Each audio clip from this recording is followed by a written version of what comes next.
Hey everybody, as promised in my last video, this is my music room rundown / studio tour. Studio is kind of a strong word to use, but regardless, let's have some fun. So over here we've got my CDs, loads of DVDs, relatively large collection. Super dark in this corner. Oh, thank God. Oh, yep, that's my trash can, that's my booze bin, got a whole lot of shit in there. This is a mono case, mono guitar sleeve. Really awesome case, super high quality. I highly recommend them. They're worth every single penny. No, I'm not sponsored by them, but yeah, they're just super awesome case. This one's empty, so I'm not going to show you what's inside because that wouldn't be very fun. Moving right along, this is a Roadrunner case, a really shitty one, much less expensive than the mono, and there actually is something inside of this one. Oops, fast forward. Ooh, there it is. Ibanez Sound Gear bass. I'm actually not even sure what particular model this is. I hardly ever play this thing, mostly because I need some work done on the electronics and stuff like that. Overall, though, it's one of the most comfortable basses I've ever played. The neck feels more like a guitar than a bass. Moving right along, this is a Shure SM58 that I'm actually borrowing from a friend. I'm using it to record this voiceover. These are just a few of the pedals that I have. I don't use them a whole lot, but I do take them to band practice with me where I have a different rig.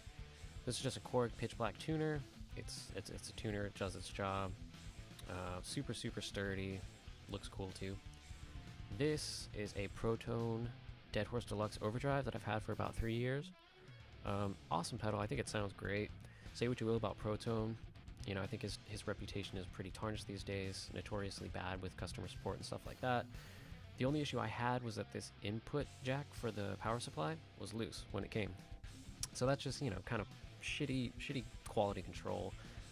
I just need to open this thing up and tighten that, which I have yet to do in the 3 years that I've owned it, because it doesn't actually give me any problems at all.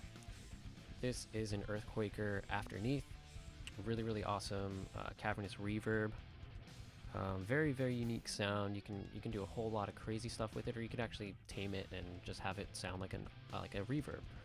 So yeah, really awesome pedal, super unique. This is my go-to bass when I'm demoing and playing bass in bands. It's just a Squier vintage modified jazz bass, so nothing too fancy, but these things really do sound and feel and look great. Probably one of the best value basses that you can get. I think they're absolutely fantastic and highly recommend them. This is my Ibanez RG370 DXL. I got this one about 10 years ago when I started to take guitar playing a lot more seriously. I wanted, you know, a metal-looking guitar, and this did the trick. I have a DiMarzio Titan installed on the bridge, and goddamn, this thing's dirty. I need to clean it up. But great sounding pickup. This is just a made in Mexico Strat that I got when I was probably 10 years old. Nothing fancy, doesn't get any love anymore, which is kind of sad. I need to have some work done on it. Oh shit, hit me. I'd say this is the holy grail of my collection. It's a Mayones Regia 6 that I've had for almost 3 years now, maybe about 2.5 years. Swamp Ash body, ebony fretboard, Spurzel locking tuners. Absolutely phenomenal guitar. There's the back booty shot for you. Their standard 11-ply neck, not the exotic one. It's mostly maple. And you can get a shot of the ash body. Just a phenomenal guitar. I recently had it set up and it plays like an absolute dream.